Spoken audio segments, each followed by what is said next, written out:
Hi, it's Katrina. What if the most mind-blowing discoveries aren't buried in ancient texts, but are happening right now? Today, we're diving into some truly incredible recent discoveries that are shaking up our understanding of pretty much everything. We're talking about the shocking find of a Pharaoh's secret tomb that's been lost for 3,500 years, groundbreaking use of AI, strange things in the sky, and more, so hope you're ready for it. A Pharaoh and his secret tomb. A British archaeologist found something that hasn't happened in over 100 years. It was hiding in the scorched valleys of ancient Egypt, under a mountain that looks like it's been hoarding secrets longer than your grandma's attic. Piers Litherland found the tomb of a pharaoh. Litherland and his team uncovered the long-lost burial site of Thutmose II, Egypt's most elusive 18th dynasty king. He ruled from 1493 to 1479 BC, back when pyramids were still trending and Queen Hatshepsut, Thutmose's wife and half-sister, was getting ready to outshine him in the historical spotlight. But wait a second, because all is not as it appears. Turns out the tomb found by Litherland, the first pharaoh's tomb since the shocking discovery of Tutankhamun's final resting place in 1922, isn't the real deal. Yes, it's a tomb for a pharaoh, but it's lacking any pharaonic swagger. The real tomb, the one hiding all the deluxe mummy gear, might actually be hidden nearly 100 feet underneath a massive man-made mountain of limestone, rubble, ash, and plaster. It's been hidden for the last 3,500 years. Lost car keys have nothing on this. Litherland says you dream about such things, but like winning the lottery, you never believe it will happen to you. Which is exactly what you'd say if you were on the brink of finding a golden sarcophagus instead of just surviving another Monday at the office. So why two tombs? And where the heck is Thutmose's mummy? According to the archaeologist, Thutmose's first tomb got hit by a flood about 6 years after his burial. Luckily, he was outlived by his wife/sister, Queen Hatshepsut. She likely orchestrated a pharaoh relocation mission and secretly tucked him into a second, more secure grave nearby. Unfortunately, getting to the second tomb proved more difficult than anyone had anticipated. The team first tried to dig it out manually because ancient secrets don't come with instruction manuals. But the mountain wasn't playing nice. Overhanging rocks made tunneling dangerous, so the plan changed to remove the entire man-made mountain one piece at a time. Litherland estimated it would take about a month, assuming the mountain didn't throw another tantrum. But that was 6 months ago, and nobody has heard anything from Litherland's team. But don't worry, there's still big news. A different archaeological team uncovered yet another mysterious kingly burial in March of this year, just 1 month after the announcement of Thutmose II's empty grave. This other tomb was found in Abydos and has already been dated to 3600 BC. The only issue is that nobody knows who was buried in the tomb. Their mummy is long gone, as are their grave goods. Archaeologists only know it was a king's burial because of the hieroglyphics. The king's name was recorded on plastered brickwork near the entrance. However, Professor Joseph Wegner said the text was so damaged by tomb raiders, it is illegible. It's kind of a bummer, huh? 2 tombs, no treasures, no bodies, and not as much as a mummy's wrapping. Thutmose II was moved in ancient times out of his original tomb into the Deir el-Bahari Cachette, where it was recovered by modern researchers. These days, you can say hi to Thutmose for yourself at the Egyptian Museum of National Civilization in Cairo. If he says hi back, you might have a problem. UFO in North Carolina. Normal mornings don't usually involve this. It was a clear June morning in Morganton, North Carolina. The kind of day where the sky looks like it's been freshly ironed and even the birds seem to be taking it easy. But then, out of nowhere, an 88-year-old Navy veteran and lifelong pilot spotted something that made all of his years of flight experience feel about as useful as a rubber propeller: aliens. Charles Cobb, Korean War combat vet and proud owner of a 1940 Piper Cub, has spent 45 years in the air. If anyone knows what a normal flying object looks like, it's Charles. But on June 12, 2020, at precisely 11:18 a.m., Charles looked up from where he sat at Silver Creek Airport and saw something that made him almost spit out his coffee. It was an orange orb, and it was floating in midair, dancing, zigzagging across the sky like it had somewhere to be. It was certainly no aircraft Charles had seen before. As a hardened combat veteran, Charles wasn't the kind of guy to spook easily. He had flown more planes than most of us have flown couches, and there he was with his eyes locked onto something that made his heart turn cold. "None of my flying friends have any idea what it was," Cobb told the Charlotte Observer, and neither did Cobb. He described what he witnessed as a massive, irregular orange orb doing loops in the atmosphere like it was training for the intergalactic Olympics. One moment, it shot straight up, thousands of feet into the air. The next, it plummeted down like it forgot gravity existed. Then, without warning, it skimmed sideways like a pancake on a frying pan. It wasn't a plane, it wasn't a bird, and no, it definitely wasn't a comet. Cobb said it kind of looked like a giant kite with a tail, except it was 40,000 feet in the air and didn't seem too interested in the laws of physics. In case you think Cobb is crazy, senile, or pulling a prank in his late 80s, you should know that there is proof. Cobb, not one to let an alien rave go undocumented, whipped out his iPad and started snapping photos. The orb was opaque in the center, glowing like a jack-o'-lantern on Red Bull, with a plume trailing behind like it just left a trail of cosmic glitter. Cool, right? That's an unedited original image taken by Cobb of the UFO. Does it prove this thing is an alien ship? No, but it does prove that Cobb saw something unexplainable, and he's not alone. Experts at the nearby astronomy club were called in because so many people witnessed the phenomenon. The astronomy club confirmed that no comet was seen that day in the sky, and so did Bernard Argyri, the director at Asheville Stargazer Society. Everyone confirmed that there were no known objects in the sky at the time this orb was witnessed. So it wasn't a comet and it wasn't a human vehicle. So what in the name of Alpha Centauri was this thing? No, seriously, I'm asking you, what was it? An alien ship? A drone? I don't know. And by the way, you might like to know that North Carolina is practically the Area 51 of the East Coast. Charlotte, aka Queen City, has racked up 153 UFO sightings since 1910. And wouldn't you know it, reports from the National UFO Reporting Center show that Cobb's UFO wasn't a solo act. Hours later in Huntersville, witnesses saw the same thing, and again in Salisbury the next morning, and in North Myrtle Beach on June 25th. The orb showed up again in Arden on June 29th, and were also seen in Ocean Isle Beach on June 29th. Either North Carolina is under constant surveillance from some curious extraterrestrial, or, to be honest, I don't know, I can't think of another explanation. Military? And now for a quick break because it's shout-out time. I want to give a big thank you to Matt Beyer and Sleeps999 for supporting this channel. Be sure to subscribe and hit that notification bell for more videos about incredible recent discoveries because we have a lot. The fish that time forgot. This isn't your grandpa's goldfish. In the ancient muck of Nova Scotia, Canada, a vicious, fanged fish prowled a prehistoric lake bed like it owned the place. With hooked teeth at the front, dagger-like fangs in the back, and a jaw built like a medieval torture device, this thing wasn't here to make friends. It was here to kill. Let's just say the residents of Nova Scotia can rest easy knowing this fish, which nearly had more teeth than a crocodile, hasn't been around for 365 million years.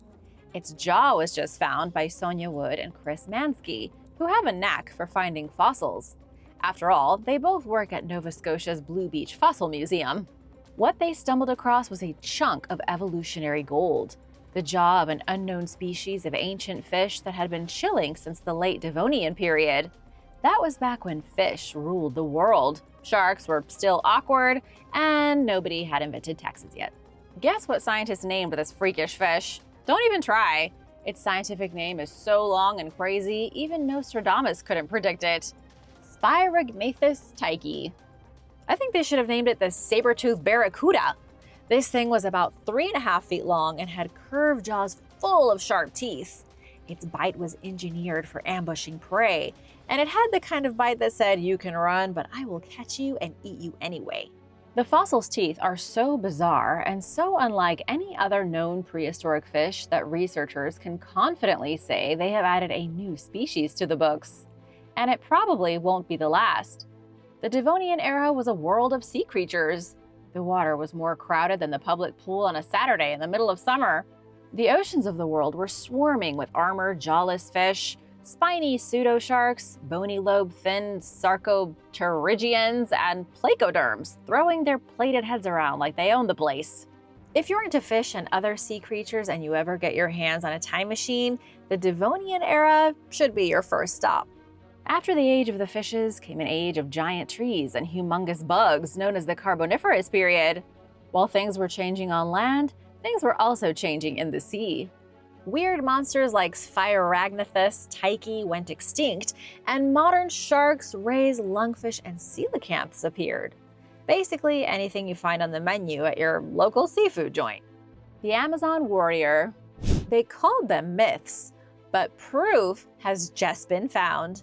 In the rolling steppes of Voronezh, Russia, under a burial mound known as Devitsa 5, archaeologists just uncovered something that deserves its own Netflix docuseries. They dug open the grave of a Scythian Amazon warrior queen. And man, was she decked out in some serious bling. Since 2010, archaeologists from the Russian Academy of Sciences have been exploring Devitsa 5, making various discoveries over the years. But this latest find is undoubtedly the most significant and the coolest. 2 female skeletons were found inside the mound, lying like they were at a very exclusive prehistoric spa. One had a bronze mirror tucked under her shoulder because even in death, you gotta check the eyeliner. She also had 2 spears and a bracelet made of glass beads, which suggests she was no stranger to combat. The spears, not the beads. But it was her older companion, a woman around 45 to 50 years old, who stole the show and the archaeological headlines. Why? Because she was rocking a golden ceremonial headdress called a kalathos, made of stamped gold plates with floral patterns and dangly amphora-shaped pendants. This wasn't just ancient jewelry. This was a crown of legend, something you'd expect to see on the head of a queen leading a cavalry charge. And it is rare.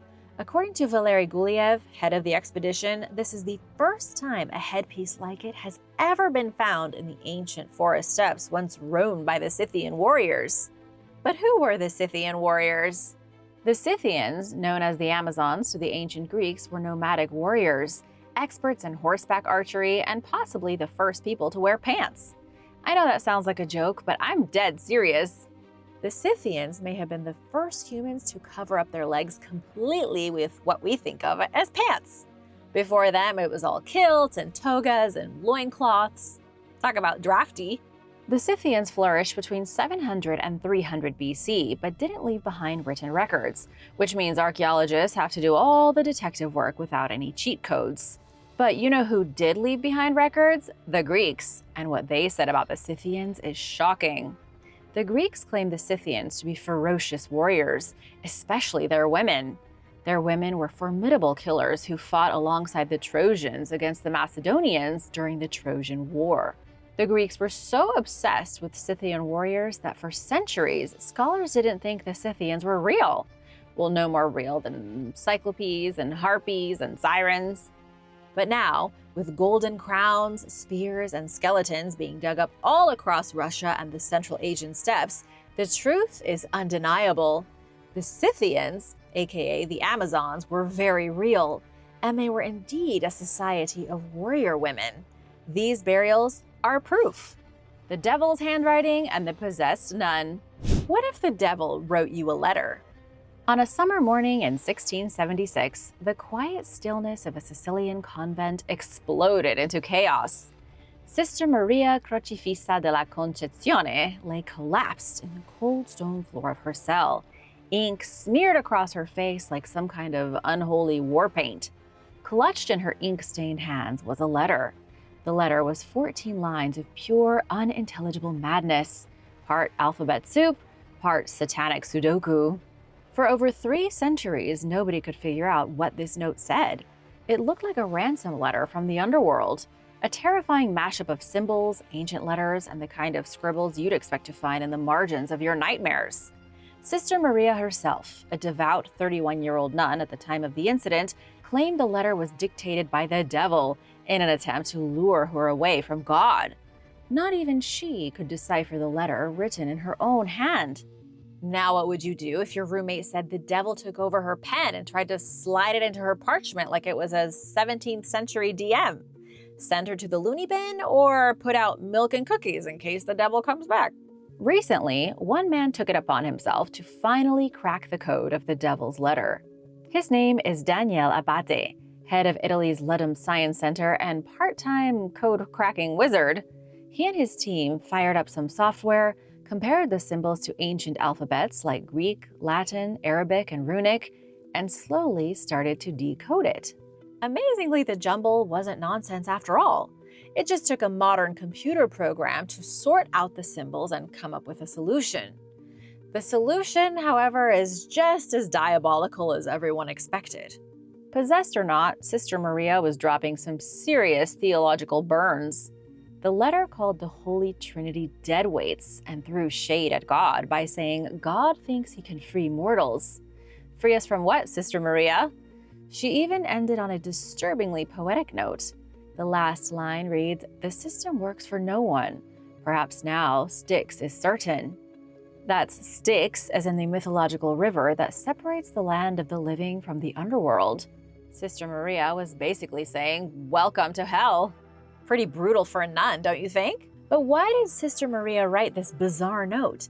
And how did she write it in a mishmash of languages that could only be deciphered by modern technology? Abate and his team did a little psychological digging. Sister Maria, born Isabella Tomasi, entered the Palma di Monte Chiaro convent at age 15. Records show she regularly screamed and fought with the devil at night, which suggests a high degree of mental instability. It wasn't her fault. She probably suffered from mental illness. And being the 17th century, she couldn't exactly call anyone to help her. Abate concluded she likely suffered from schizophrenia or bipolar disorder, both of which can include vivid hallucinations and religious delusions. In her case, the devil wasn't a metaphor. He was an all-night, unwanted guest. As for the bizarre text in her letter, it turned out to be a hodgepodge of various languages all mashed into one. Abate believes Sister Maria subconsciously created a new language using ancient alphabets she came across as a nun. It's why only when scientists used a mix of half a dozen alphabets did the letter start to make sense. This doesn't necessarily mean Sister Maria was possessed, but rather schizophrenic and unknowingly cooking up a crazy person language in her subconscious. Or maybe, just maybe, she was possessed. We may never know what was going on with Sister Maria, but if your pen ever starts moving on its own, maybe call an exorcist. Methane-Farming Sea Spiders. The ocean floor is alive with secrets. Far beneath the waves, past the sunlight, beyond the reach of coral reefs and curious dolphins, in the darkness, where the pressure is strong enough to crush a submarine like a soda can, live creatures so bizarre they make sci-fi aliens look like house pets. And now, from this aquatic underworld, scientists have discovered some brand new residents. If you already think spiders are weird, they are about to get even weirder. Researchers found methane-farming sea spiders who walk on stilts, raise their own food, and wear their babies like accessories. Yes, really. However, there's a catch. These critters are not actually spiders. Sea spiders are members of the genus Sericosura. They look like spiders that accidentally fell into an evolutionary vat of nightmare fuel. They are marine arthropods with itty-bitty bodies and an absurd number of legs. The newly discovered species, found clinging to methane seeps off Southern California and Alaska, are even weirder. These guys run a bacterial buffet on their own bodies. Rather than forage or hunt for food, their outer shells are covered in a plush layer of 3 kinds of bacteria that ate methane and methanol leaking from the sea floor. Instead of chasing food, the spiders just hang out near these methane seeps like loyal customers at an all-you-can-eat buffet that grows on their skin. Maybe a more accurate analogy is if you could sustain yourself by eating your own lice. That's kind of the idea with these sea spiders. Researchers led by Bianca Dalbo from Occidental College tagged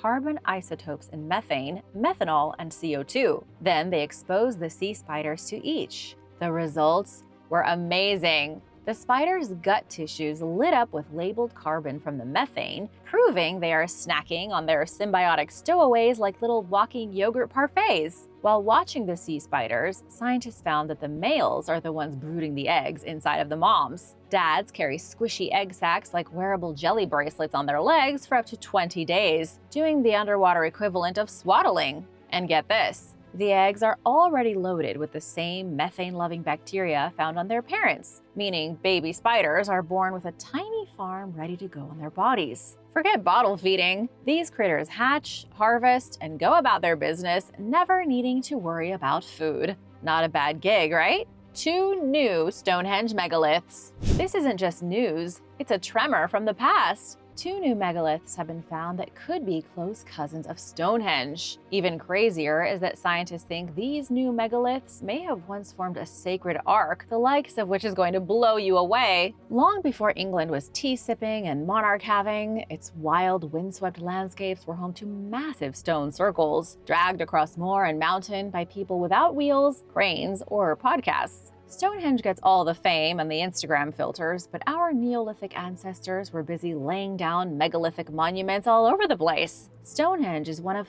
thousands, including 2 brand new ones just discovered in Dartmoor National Park. Famous for its fog, sheep, and Sherlock Holmes stories, Dartmoor is now the proud parent of 2 mysterious stone circles found by archaeologist Alan Endicott. He's no stranger to prehistoric detective work. In 2007, he found the first stone circle in Dartmoor in over a century. His track record speaks for itself. Now, seemingly intent on one-upping himself, Endicott has found 2 more hidden among the rugged, boulder-strewn highlands of Devon. One of the new circles shares striking similarities to Stonehenge itself. Endicott told The Guardian that Dartmoor would have looked very different back then. More trees, more cover. These circles might have marked the high ground, like putting giant prehistoric pins on a sacred map. And that is where the sacred ark theory enters the chat. Endicott believes that ancient builders didn't just slap stone circles down at random. He suggests they were intentionally placed along high elevations in a sweeping arc through the center of Dartmoor as a kind of spiritual GPS system for Bronze Age druids. The 2 new discoveries seem to back up his idea, with one slotting neatly into the arc like a puzzle piece. Endicott even suggested the original builders might have encountered Stonehenge in their travels and been inspired by it. Like, was there an ancient megalith builders road trip? A prehistoric grand tour or pilgrimage type thing where people journeyed across the lands visiting megaliths? Did they trade stone stacking tips across the countryside?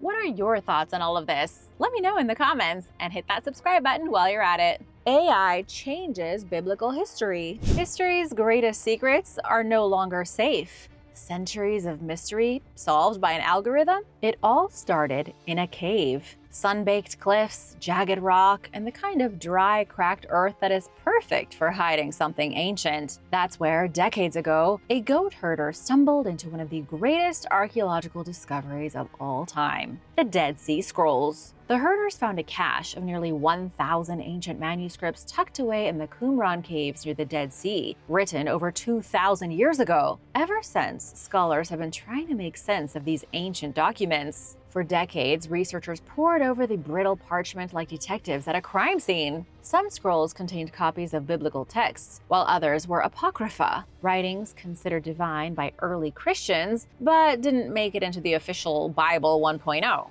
But here's the real mystery. When exactly were the Dead Sea Scrolls written, and by whom? For all our carbon dating and linguistic guesswork, many of the scrolls remained as mysterious as the day they were found. Until now. It's time to introduce you to Enoch. No, not the ancient biblical patriarch who walked with God, but an AI model trained to read the past like a monk with a microscope and a supercomputer for a brain. Created by researchers at the University of Groningen in the Netherlands, Enoch is an artificial intelligence program designed to analyze ancient handwriting, specifically the kind found on fragile fragments of scrolls that have spent the last 2 millennia slowly turning into papery dust. First, the team took historical manuscripts from sites across modern-day Israel and the West Bank. Then they ran them through 2 filters: radiocarbon dating and a handwriting analysis, to teach the AI how ancient writing styles evolved over time. Next, they let Enoch loose on 135 Dead Sea Scrolls, feeding it handwriting samples and asking it to estimate when each text was written.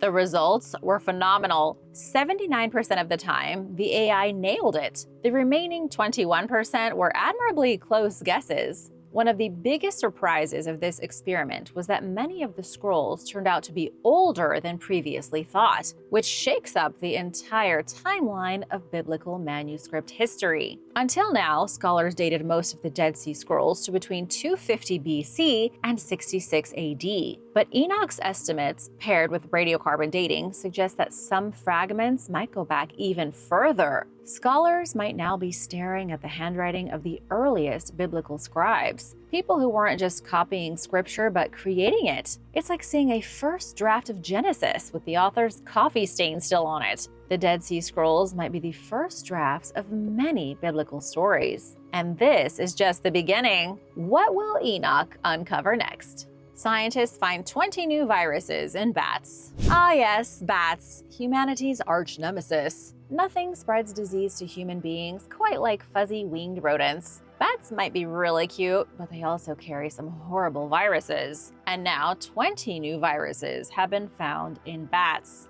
Who's looking forward to the next lockdown? Seriously though, a bunch of bats hanging upside down, nibbling mangoes, and quietly harboring a viral grab bag of potential pandemic starters have been found. They were identified by scientists searching through the misty mango groves of Yunnan province in China. Researchers led by Guo Penghuang and Tian Yang cracked open the genetic code of 142 bats across 10 species and found 20 brand new viruses, 1 new bacterium, and 1 protozoan parasite. Out of all of these yucky discoveries, the headliners are 2 viruses that are very close relatives of Nipah and Hendra, the Batman and Robin of terrifying zoonotic disease. These hennipaviruses are known for jumping from animals to humans, having high fatality rates, and absolutely ruining your day. These 2 viruses are the ones that you do not want escaping the lab. Once they get into the population, they are notoriously hard to eradicate. The only good news is that luckily, these new viruses haven't jumped species yet, meaning they are still locked inside their bat hosts. Let's hope these aren't vampire bats next to a village. But even without any blood-sucking, there is a way that the bats can spread their viruses to humans, and it's grosser than you might think. According to a molecular virologist, these viruses weren't just chilling anywhere in the bats. They were nesting in the kidneys, which means they are 1 sneeze away from being in the urine. And do you know where bat urine ends up? Everywhere. When bats fly around at night, they are basically flying pea sprinklers. And if their infected urine ends up splashing onto some fruit that you're going to eat, or even into the water supply, I don't even want to think about it. Anyone who ingests even a dried droplet of infected bat urine could become the new patient zero. This wouldn't be as terrifying if not for the fact that many of the bats are living in mango groves. And who eats mangoes? Only everyone with taste buds, because mangoes are delicious. The risk of a spillover event here is not 0. I don't know the exact percentage, but I'm sure it's not ideal.